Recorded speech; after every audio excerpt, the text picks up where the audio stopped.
station covering all of the DMV. This is DC News Now. Tonight on DC News Now at 6, covering the entire DMV. Here's a look at your headlines at the top of the hour. 2 people shot dead near Howard University's campus. The latest search for suspects as DC police investigate. And a woman robbed and sexually assaulted by a man who had a box cutter. What Arlington police know tonight. And making space in the bus lane by threatening a steep fine. A look at how DC plans to crack down on illegal parking and loitering in the special lanes and the fines rule breakers can expect. And we have some sunshine out there once again today, and it has been another dry afternoon, although just a tad warmer than yesterday. We'll talk about tonight's lows. We expect any showers overnight tonight and beyond with my full 7-day forecast, which has some high heat building in it. Thank you, Scott, and thank you for joining us for DC News Now at 6. I'm Ben Dennis. Just into our newsroom from Arlington, Virginia, where police are investigating a robbery, sexual assault, and a stabbing at a shopping center in Crystal City. Arlington police say they responded to the assault around 8:30 last night on South Bell Street. A man reportedly wielding a box cutter demanded money from a female victim along with her cell phone in the Crystal City shops area. She was then taken to a secluded area, sexually assaulted and robbed. She was also cut by the box cutter. The victim was treated for non-life-threatening injuries at the hospital.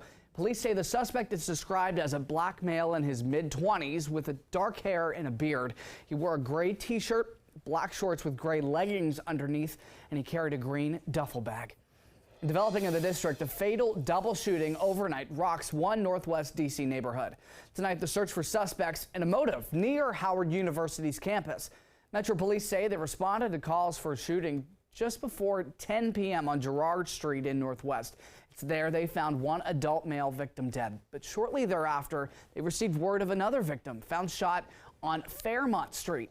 The second victim, also an adult male, was found dead on site. Contact DC Police with any information on these shootings. And today on busy 495 in Montgomery County, a car hit a Jersey wall, crossed all lanes of traffic, and rolled over into the woods. County Fire and EMS shared these photos of the wreck near the Bradley Boulevard overpass. While some traffic lanes were blocked, congestion did ease.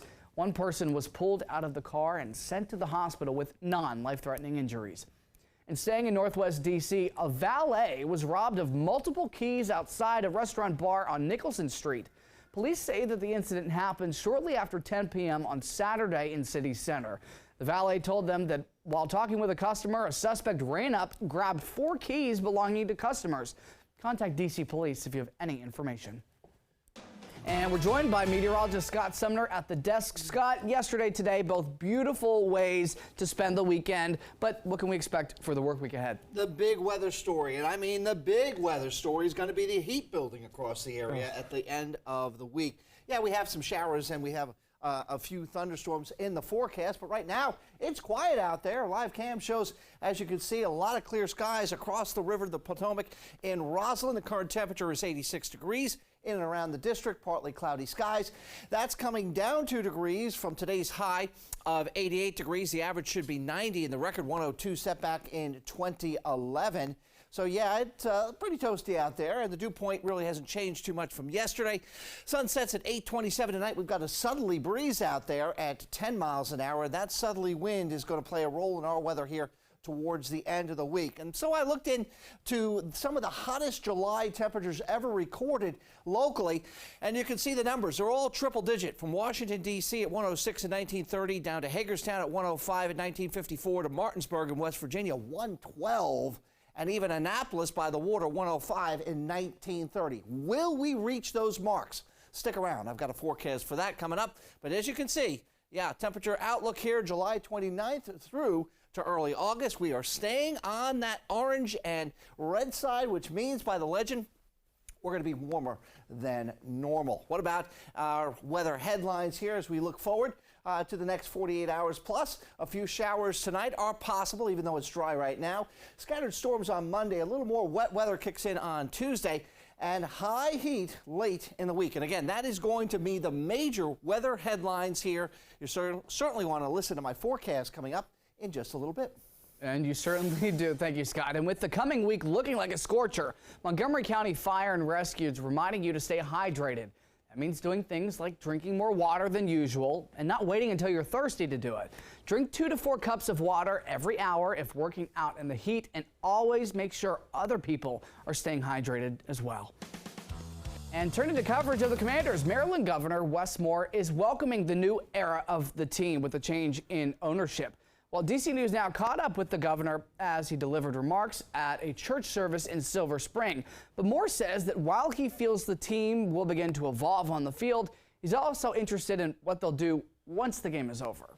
We're also very invested in making sure that we're creating a winning product off of the field, that the entire community will then turn around and benefit from this new ownership team. And we believe deeply that Prince George's County is going to be the right home for the build out. And PG County is where FedEx Field is in Landover. Clearly, the governor wants the team to stay in the area, but the change in ownership could potentially, emphasis potentially, move the team from that current home base. An update tonight, 4 people were stabbed in an apparent random string of attacks in Montgomery County yesterday.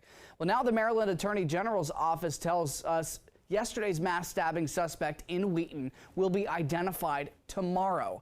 That suspect was shot dead by Montgomery County police after allegedly stabbing 4 people inside a thrift store and at a yard sale near Veers Mill Road. A 12-inch butcher knife was recovered nearby, and the 4 victims are expected to be okay.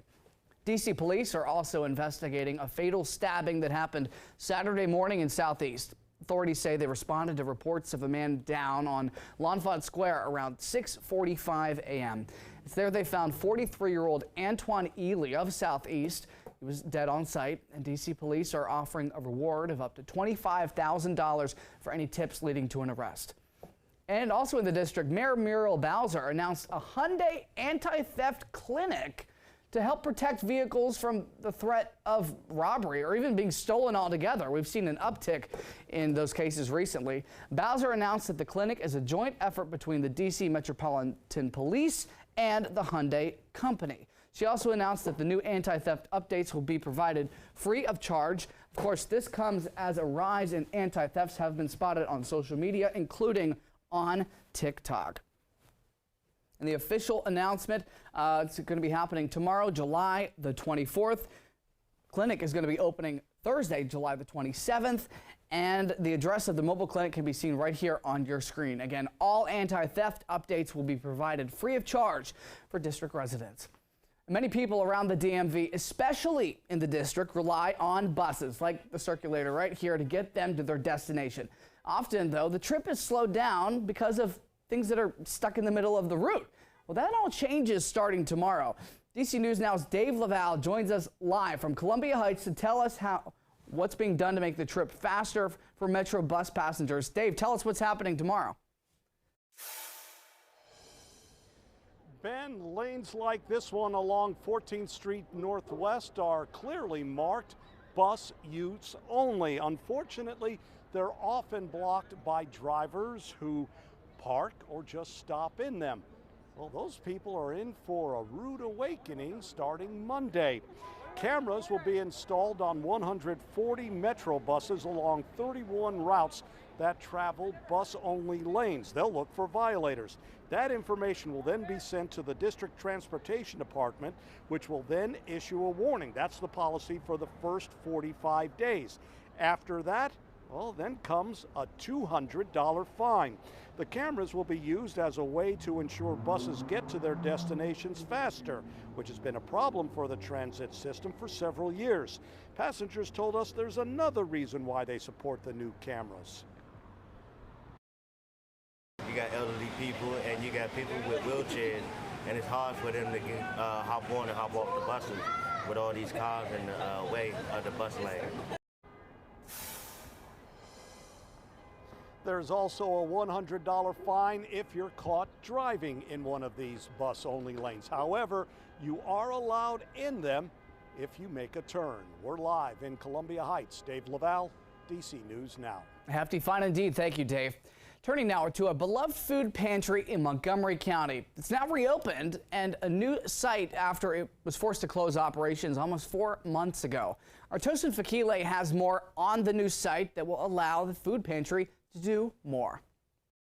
So What Else Food Pantry, a source for affordable food for many people in Montgomery County and across the DMV, has now reopened at a new location in North Bethesda. The nonprofit, which operated out of Lake Forest Mall in Gaithersburg, was forced to close operations at the end of March this year because that mall was shutting down. So this is video from one of the last food distributions the food pantry had at its last location. For about 3 years, So What Else ran its food distribution program at Lake Forest Mall. Now it's Montgomery County Food Pantry and Thrift Store is on Wyaconda Road in North Bethesda. Leaders with the nonprofit said they've distributed over 34 million meals since March 2020. So here are the hours for the nonprofit's food pantry. The food pantry is closed on Mondays and Sundays. On Tuesdays, Wednesdays, and Thursdays, the indoor pantry is open from 10 a.m. to 4 p.m. On Fridays, the food pantry's website says is for pickup